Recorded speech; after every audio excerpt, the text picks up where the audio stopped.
Hi, it's Pam Warwick. Welcome back. Session 2, Part 2 for grade 6, 7, and 8, Strategies for Achieving Mastery.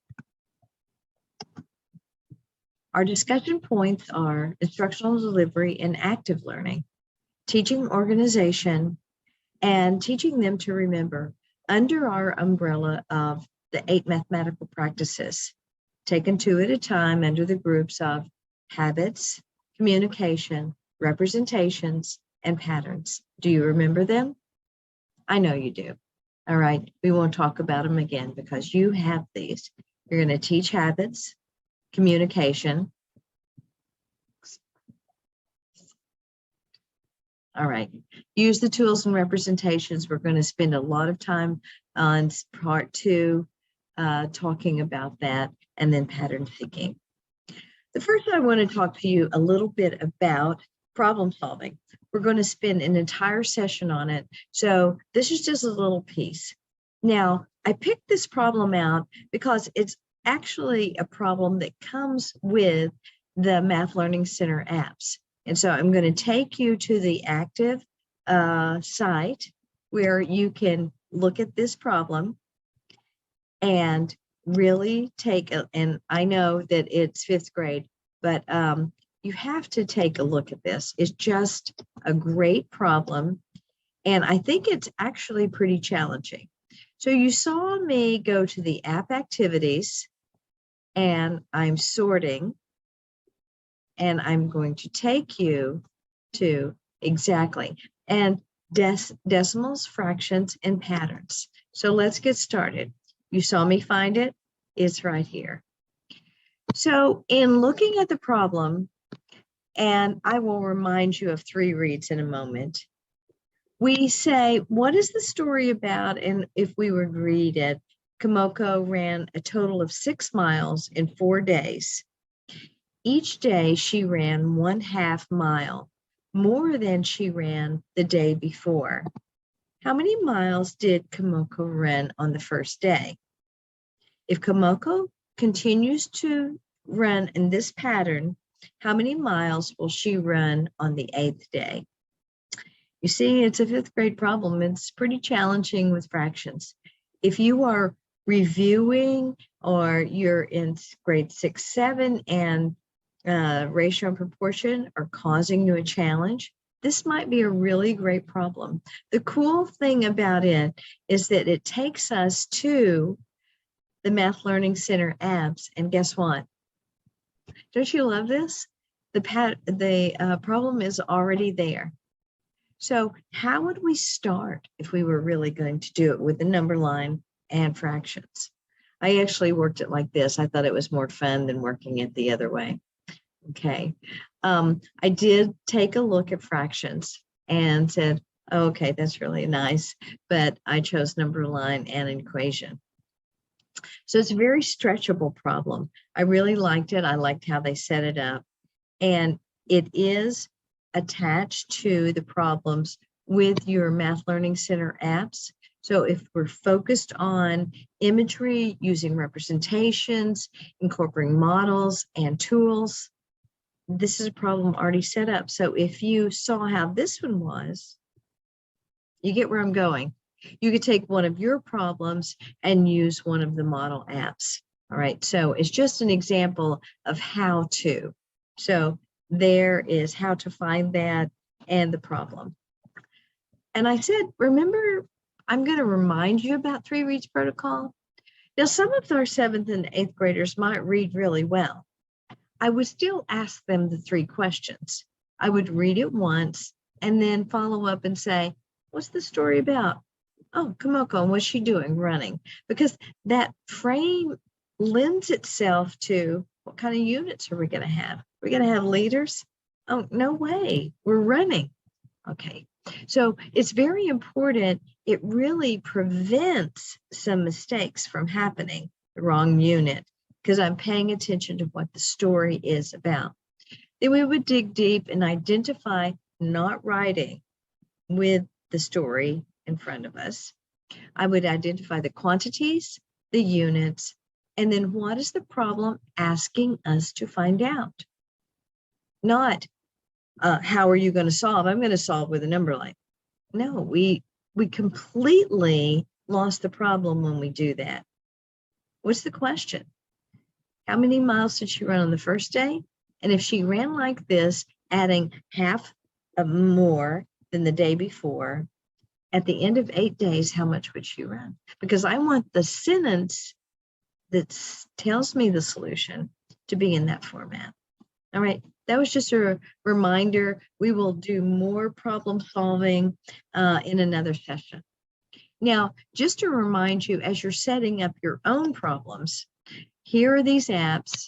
And if you were doing ratio and proportion and they're struggling because of fractions, I would go here and look at fractions. We looked briefly at that in session session 2, part 1, while we were looking at tools.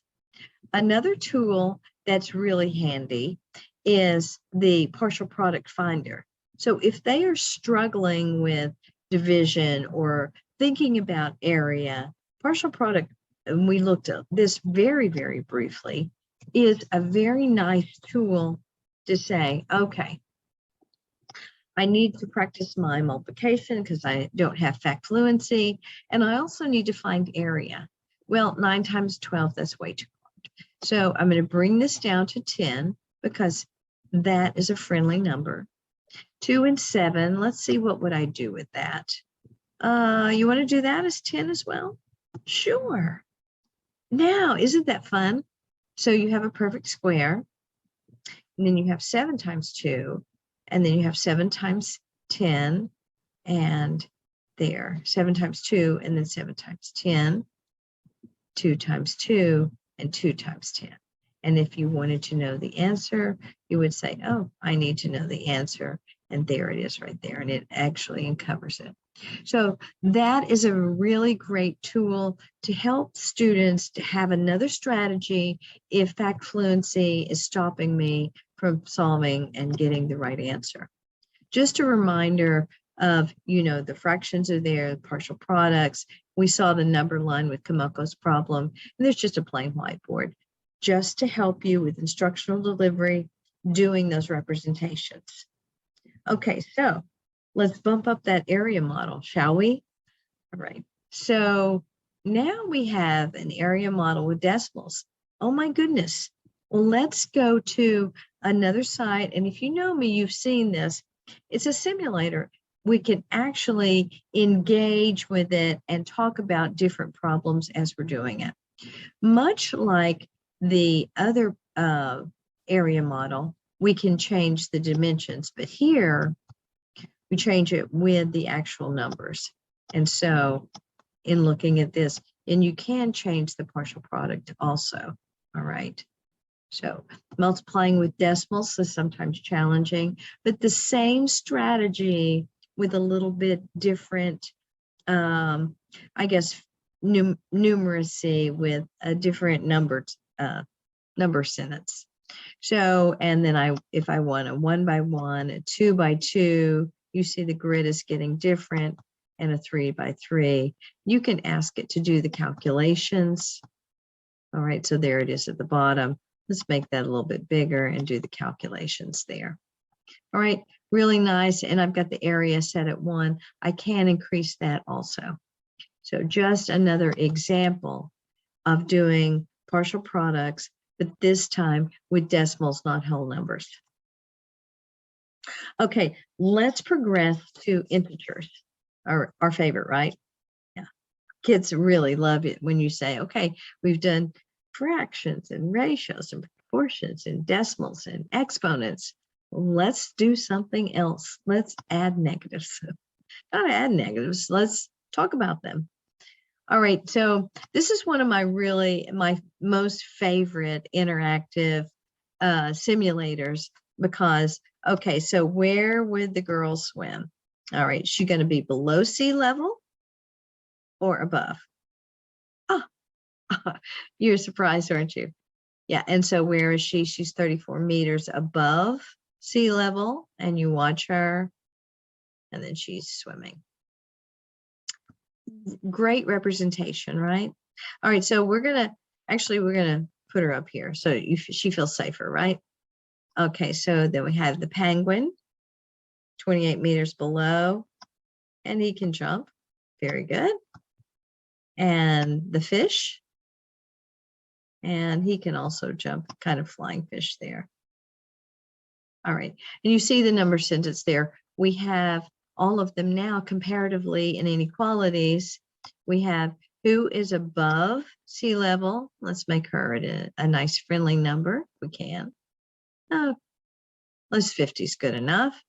And then who would be 11 and who would be 36. So let's make him go really deep.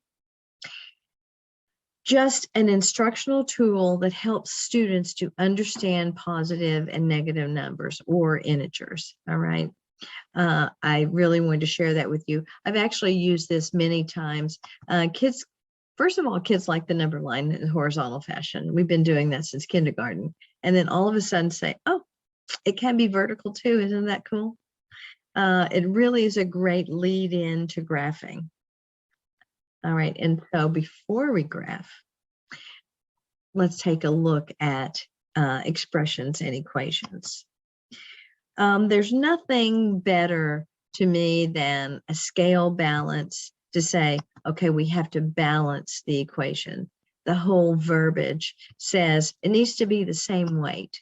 So we put 1 square up here and we say, okay, is 1 red ball less than 2 blue squares? Yeah. What about, you think they'll be the same?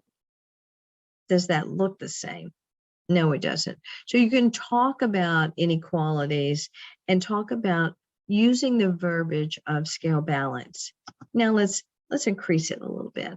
So now a red ball or a variable. Don't you like that? The variable red ball is 3 and blue square is 2. Let's leave, let's bump triangle down to 1. So we do some real quick mental math equations, right? All right, so I'm going to put 3 and then 2 and then 1. So what is that? 3. Yeah, I think so too. All right, are there any other combinations that we can make 6? Oh, let's make it a little different. All right, you want to do that?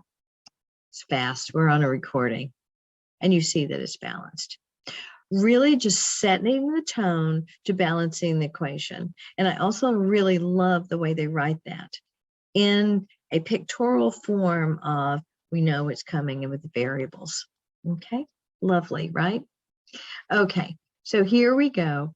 And I want to show you now. I said the swimmer and the skydiver, she was a really good lead in to graphing because we have the vertical axis appearing for the very first time if we don't, take that x-axis and make it vertical.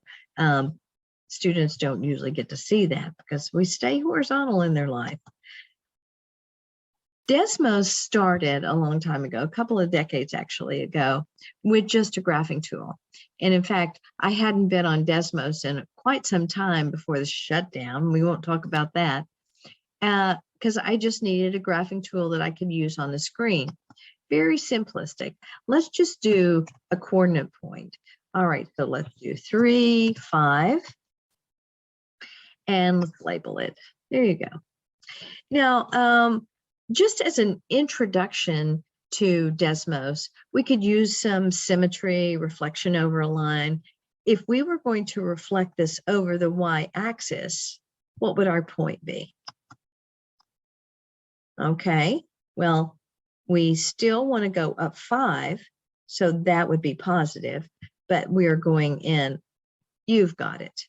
All right, so we're going to do -3, and we're still going up 5, a positive 5. Oh, nope, there you go. And we'd like to label it. And we have reflected this over the x. And you could continue on and say, all right, what would the coordinate point be if we wanted it in the 3rd quadrant or the 4th quadrant? Simple points. I'll just show you some power with slope. And so I'm looking at slope. You saw me open this up over on the side with the parallel lines right there. And I'm going to talk to you just a little bit about slope. And if I did this, I would say y equals mx plus b, or there's also the point slope formula, and say, if I change the y-intercept, what would it do to the line? Any guesses? Did the slope stay the same? Cool. You just changed where, just like the definition, where it crosses the x, the y. All right, and now we're going to change the slope. So the y-intercept stay the same, but when the slope is negative. So you get the idea. Just a graphing tool, extremely powerful. Because I'm signed in, it is a free account. Ask me, says you didn't save anything. Don't want to right now. Okay, now I actually taught this lesson today. I just thought it was so cool. We had a really good time with it. We were exploring coordinate points, and I showed that. And so I wanted to demonstrate the activity. Well, I'm going to sign in on the teacher link and show you what the dashboard looks like. Now, you can build your library with Desmos, free account, and you find activities that work for you, that align with your priority standards. Haven't said that yet. And we are going to teach them to mastery because it's high engagement. And there's how your kids would sign in. And you see, Pam didn't do it. I couldn't find how I signed in. I used another browser. But that's me too, right there, a math student. And so we signed in, and you are on your teacher dashboard, and you see we started working. And we worked most of the problems. We got really, we were having some fun. These challenges are very game oriented. And so we're kind of smashing some snowmen. And this was smashing some birds and some condors. But we didn't get all the condors done because the period was over. But that is what the teacher view is like. Now, when you are signing in, you can do a lot of things. You can use the problems as a teaching tool. You can look at one specific student while they're working. You see, okay, well, this student is not completing all the problems, so we would go look at that. Or a summary of how everyone is doing, and you can actually just monitor the screen and then go monitor them. Now, I did set up an account on another browser so you could see how students sign in. So I gave the student, this is me, the link, and I don't want students to have to create accounts, too messy. So I would say, okay, well, we'll just call me Pam W, and I go. And now what the student sees is just one problem. And so it says, okay, I want to see where these, push the button to see where the following points are graphed. And so it's a great introduction. Don't you love this? To how X, Y coordinate points work. All right. And then after you do that, the next screen is you try it, and you put those on there. You have little tools to graph. But I'm going to go back over to my other screen, my other browser, and you see that I signed in, and all I did was watch one.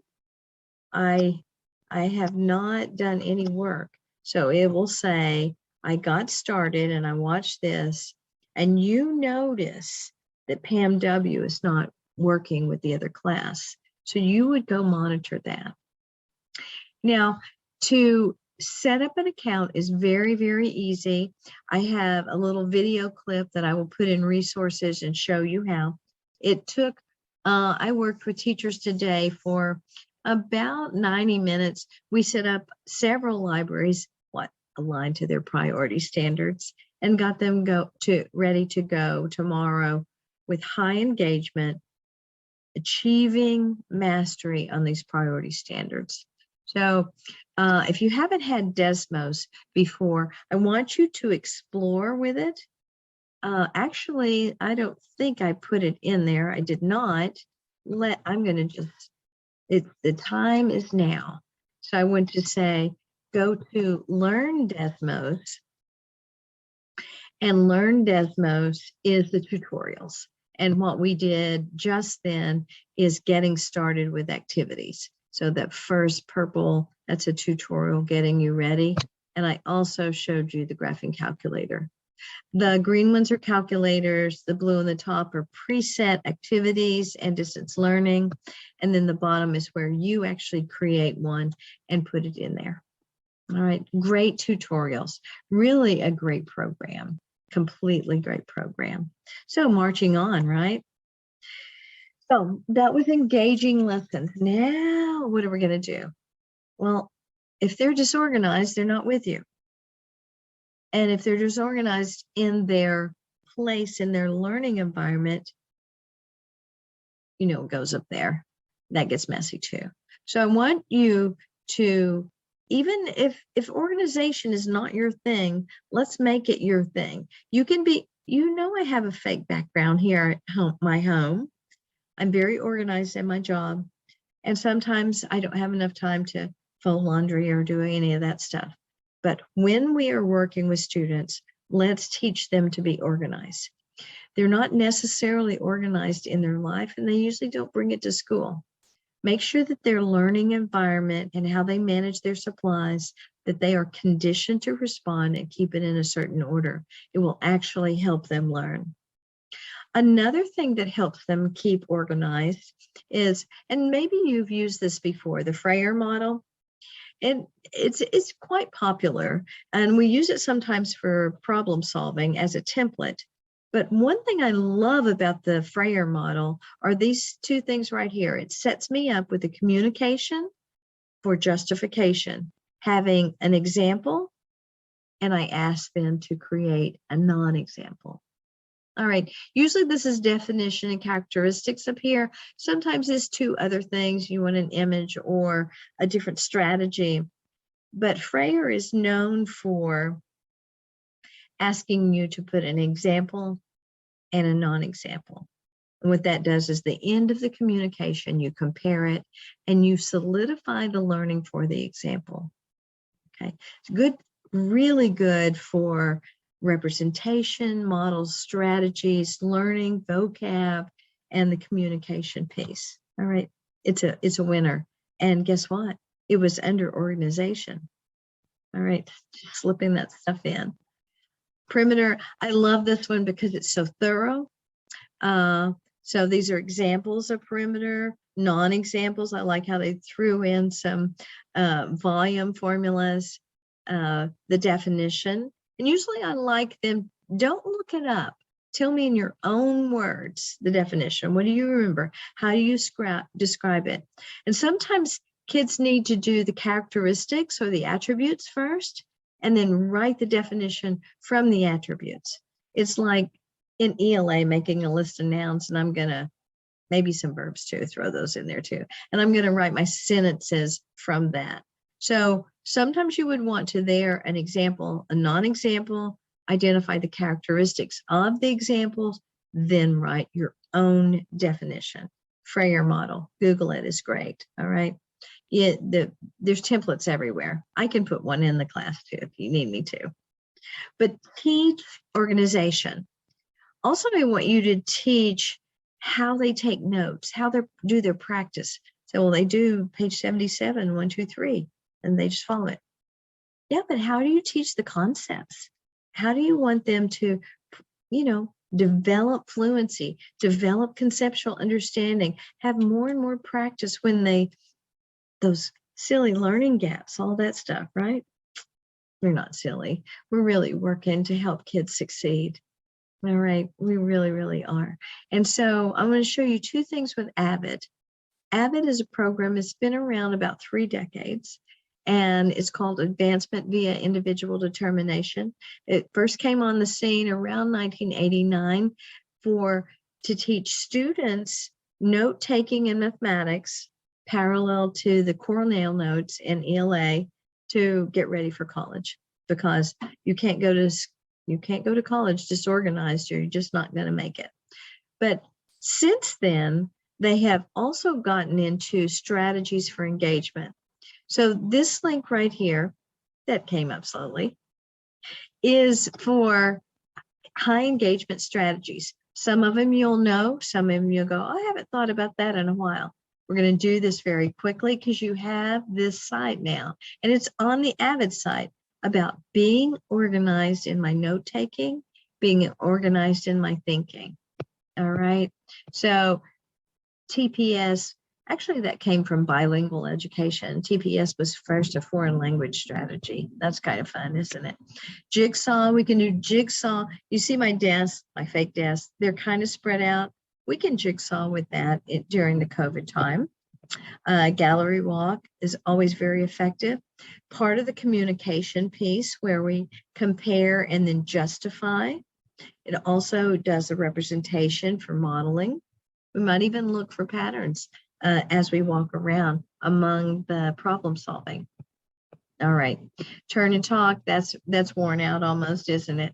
Truth or lies, maybe not in our schools. 25-cent pyramid is a very comparative estimation station. You get the idea. These are high engaging ideas if my students are organized. They are going to be. The way Avid started was just this. Now, you can print out the templates, all right, or you just say Avid math templates. Some of them have graphing paper, some of them are plain, some of them have isometric drop paper. But I just want to highlight to you the elements that help kids be masterful in their learning.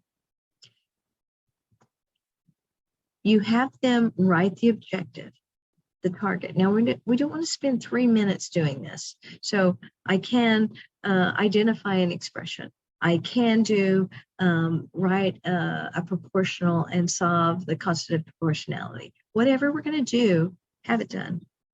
The essential question, okay, that helps me focus on the target, and later on, after the learning occurs, I should be able to answer my essential question. Sometimes essential questions are very broad, and it takes a couple of days to answer them. And then I take my notes here in a very organized fashion. And you go, well, what goes over there? Does the teacher ask questions? Kids do. So they're working the model problem, they're doing some practice, and they say, I don't understand how the two proportions have different denominators. All right. When students take notes and when they work and do practice problems, sometimes they're developing the concept with you, and sometimes they're strengthening misconceptions. Mess built on mess. That's all it is. Chaos built on chaos. And we will never know what chaos is in here unless they ask us a specific question. What better, and the whole premise of students asking questions in written form while they're taking their notes is when that misconception comes through. If we wait till the end of the lesson, and please don't ask this question, it's a terrible question. Are there any questions? No, we're done with that. You model specific questions. I want them to write specific questions. All right, be organized. I know none of us like to grade. All right, let's just all say it together. We don't like to grade. All right, we're over it. We said it. We have to grade. We have to grade. We have to give feedback. You see the paren immediately. If kids do something on Monday and they don't get feedback until Thursday, they went Monday, Tuesday, Wednesday, Thursday with a misconception or an incorrect answer. Can't let that happen, because they have practiced, they have created memory tracks in their mind on falsehoods. Feedback is immediate. whether it's informal, Post-it notes, verbal. That's why I like the simulators. It's immediate. It's dynamic for learning accuracy, achieving mastery. Mastery is built on concepts. And what happens with a lot of misconcepts? House on the sandy land. That's not going to cut it, is it? No, it's not. When you're giving feedback too, sometimes it's just good to have an example of accuracy. There were too many intricate pieces that went south. All right, so we need to provide examples. Make sure that the learning target is mentioned, because that's the way we took notes. That's what we were focused on for accuracy. It needs to be daily on success and guidance on challenges. Now, here's the deal. The red thing at the bottom, her name was Dr. Bridges, actually. She was my supervising teacher when I was an intern. She said this to me. She said, if practice isn't worth grading or giving feedback, it wasn't worth the practice at all. Later on, my piano professor said something very similar. I always went in, it's like, okay, let's get this done.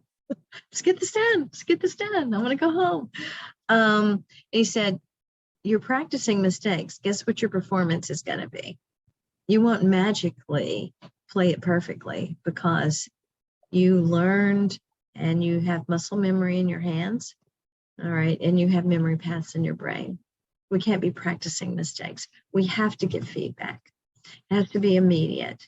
We can also build our feedback around our 4 groups with the 8 mathematical practices. How are they doing on their habits? How are they doing on communication?